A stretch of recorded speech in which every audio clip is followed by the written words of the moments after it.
સર્વપ્રથમ અહીં ઉપસ્થિત આદરણીય આચાર્ય સાહેબ, પૂજ્ય ગુરુજનો તથા મારા વાલા ભાઈઓ અને બહેનો, તમને મારા નમસ્કાર. આજે મને એવા વિષય પર બોલવાની તક મળે છે જે મારા હૃદયને સૌથી નજીક છે. એ વિષય છે મારા માતા પિતા, મારા આદર્શ. કહેવાય છે ને કે ભગવાન દરેક જગ્યાએ પહોંચી શકતા નથી, તેથી તેને માં બનાવી અને માને જેની સૌથી વધુ જરૂર હતી અને તેને ટેકો આપવા અને તેની સુરક્ષા માટે પિતા બનાવ્યા. મારા જીવનના ઘડતરમાં જેનું સૌથી મોટું યોગદાન હોય તો તે મારા માતા પિતાનું છે. મારી માતા મારા માટે પ્રેમ અને સહનશીલતાનું એક જીવન ઉદાહરણ છે. મારા જાગતા પહેલા જાગવું અને મારા સુઈ ગયા પછી સૂવું જે મારી માતાનું દિનચર્યા છે.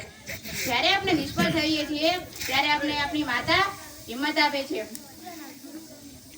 આપણે આપણી માતાના આંખમાં આપણા સપના જોઈએ છીએ, તે જ આપણને આગળ વધવાની પ્રેરણા આપે છે.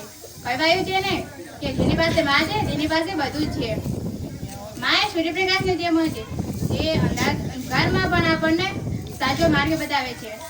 આપણી માતા ઘરના કામોમાં પરવાયેલી હોય છે, પણ છતાં તેની એક નજર આપણા અભ્યાસ પર અને આપણી જરૂરિયાતો પર હોય છે. મારી માતાએ મને શીખ્યું છે કે ધીરજ એ શું છે. જ્યારે હું નિષ્ફળતાથી નિરાશ થઈ જાઉં છું ત્યારે મારી માતા મને હિંમત આપે છે. તે કહે છે, બેટા, કીડી પણ 100 વાર ચડે છે અને 100 વાર પડે છે, છતાં તું હિંમત ના હાર. અને તેની આ શ્રદ્ધા જ મને આગળ વધવાની શ્રેષ્ઠ પ્રેરણા આપે છે.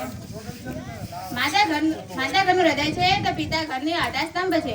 પિતા એ વડલા સમાન હોય છે, પોતે તડકે તપે છે પણ આપણને શીતળ છાયા આપે છે. પિતા ક્યારે પોતાનો પ્રેમ શબ્દોમાં વ્યક્ત કરતા નથી, પણ તેમના દરેક સંકલ્પ પાછળ આપનું સુખ છુપાયેલું હોય છે.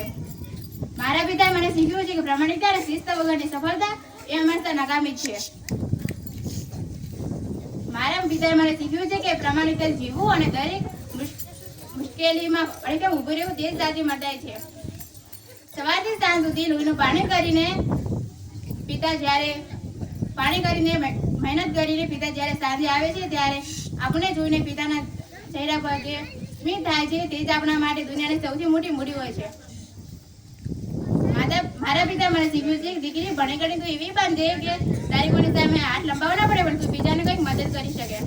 મારા માતા પિતા મારા માટે આદર્શ છે, કારણ કે તેઓ પોતાની જરૂરિયાતો જતી કરીને મારી નાની નાની ઈચ્છાઓ પૂરી કરે છે.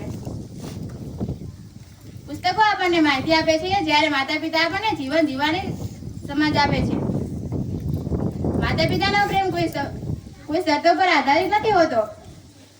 માતા પિતા પોતે હસાઈને આપણું ભવિષ્ય ઉજ્જવળ બનાવે છે. આખી દુનિયા જ્યારે મારી સાક્ષાત